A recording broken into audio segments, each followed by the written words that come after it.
A reconnaissance drone belonging to Ukrainian forces detected a Russian soldier patrolling alone on the front line.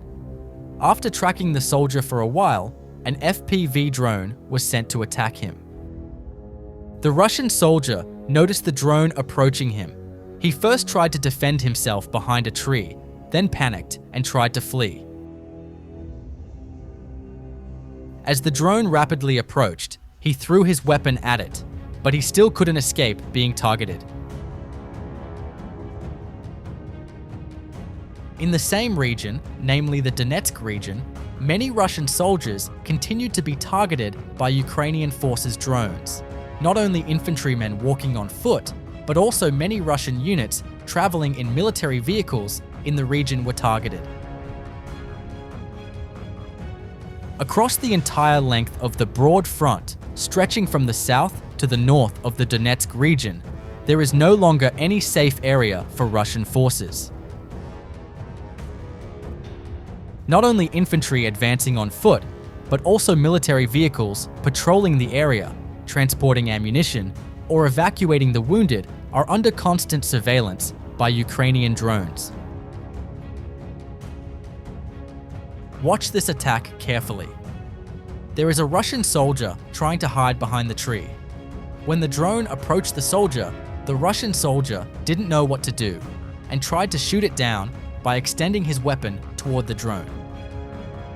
This situation clearly demonstrates the helplessness of soldiers on the front lines against drones.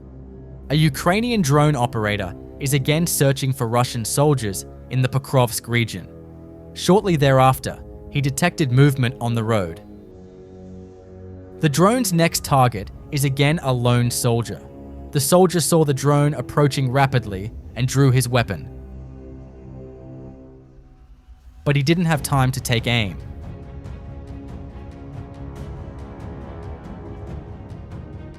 Russian soldiers are now looking for different hiding places on the front line to avoid drones. Here is one of them. The soldier hiding behind a wall still couldn't escape being targeted. In a battlefield where even a concrete wall offers no protection, what are a soldier's chances of survival? Do you think this signals the complete end of the trench warfare era? Look at the soldier sitting in the trench. The soldier, whose actions were unclear, continued to wait there for a long time. He remained calm even in the final moments of the attack. Moreover, he had a weapon but did not retaliate. Ukrainian attack drones detected the location of Russian soldiers and launched attacks. The rising smoke is from these attacks. A drone advancing toward the area detected Russian soldiers among the trees. If you look very closely, you can see that the soldier fired at the drone several times, but he still couldn't bring down the drone, which was moving quite slowly. Due to the drone's size and the fact that it was moving, you need to be a good marksman. What would you do in these circumstances? The soldier, who no longer had enough time to escape, became the drone's target. Look at the soldier among the bushes. Despite the drone attack, he chose not to react. Why didn't he try to defend himself? This problem is seen in many soldiers. When soldiers on the front line encounter drones, they just wait. An FPV drone operator entered an abandoned house and detected a Russian soldier hiding inside. The drone exploded inside with the high explosives it was carrying. Here's how powerful the effect of a small explosive mounted on a drone can be. No soldiers inside survived such an explosion. Now look carefully. While the FPV drone was searching for any movement in the ruins, a Russian soldier inside the house suddenly tried to knock the drone down with a bucket. Ukrainian forces have completely encircled the Russian logistics network in the Donetsk, Pokrovsk, and Kherson Triangle, which is determining the outcome of the war.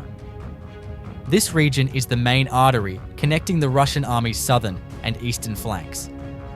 However, as you can see in the footage, any military vehicle moving on these roads, from fuel tankers to ammunition trucks, is a priority target for Ukrainian drones.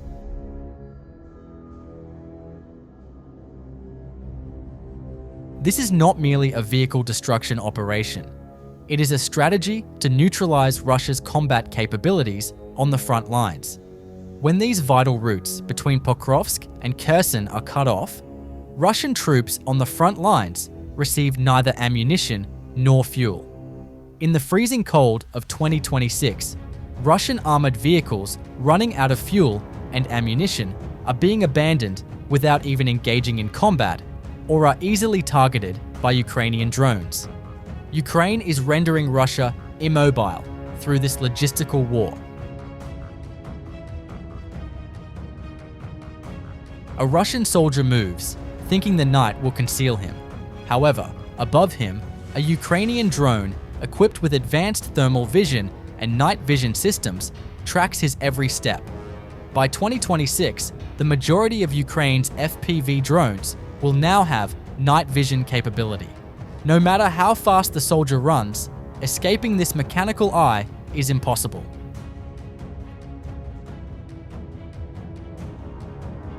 When viewed through the drone's camera, the pitch blackness gives way to a clear whiteness.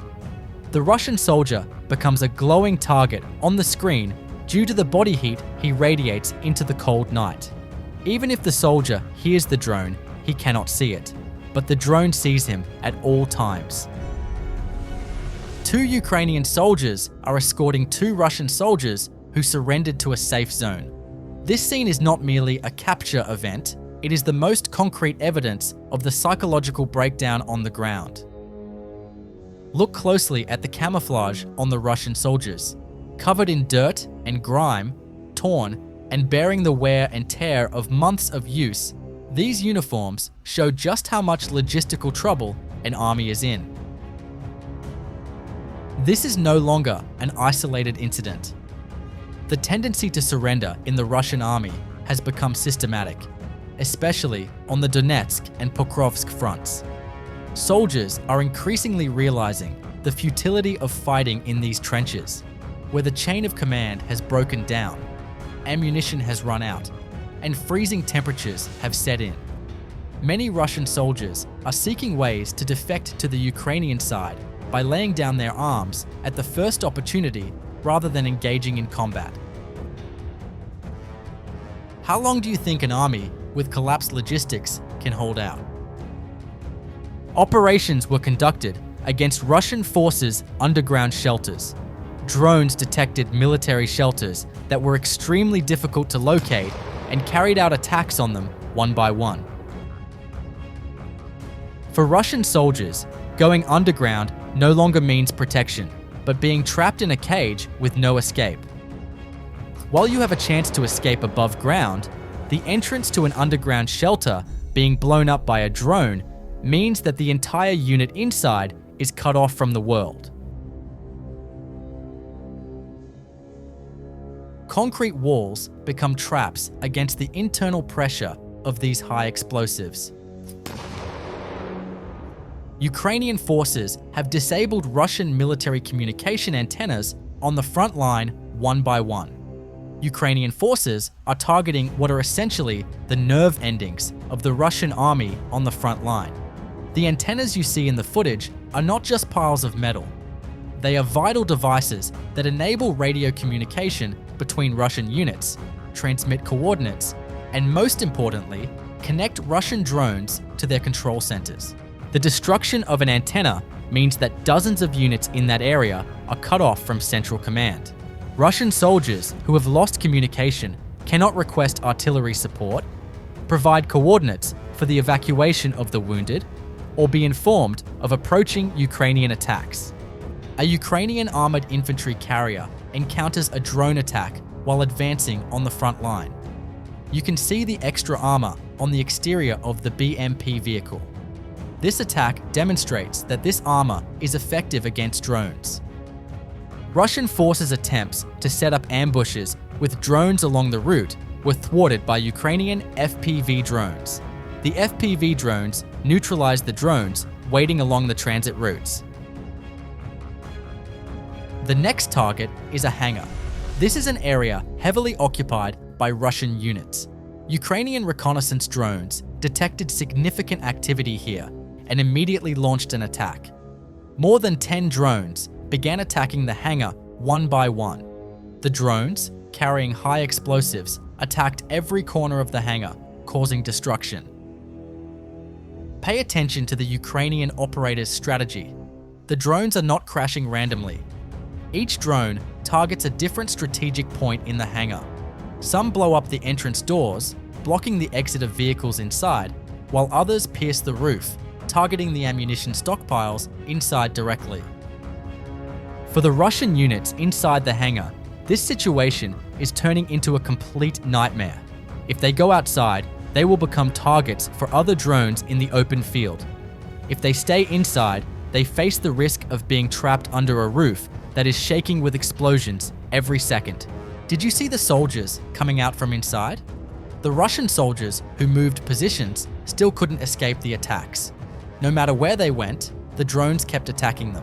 No soldier managed to escape these attacks. This attack clearly demonstrates how fast FPV drones can be. The past week marked a turning point as Ukrainian drone units systematically eroded Russian defense lines. Simultaneous operations in the Donetsk, Pokrovsk, Lyman, and Sumy regions rendered hundreds of Russian positions ineffective. Ukrainian drones are targeting Russia's rear logistics vehicles and ammunition depots, leaving frontline positions without support. These positions, deprived of support, become targets for kamikaze drones within hours. Is it possible for an army that loses hundreds of positions each week and has its logistical arteries severed to compensate for these losses by spring 2026? Or is this a prelude to a major retreat on the front lines?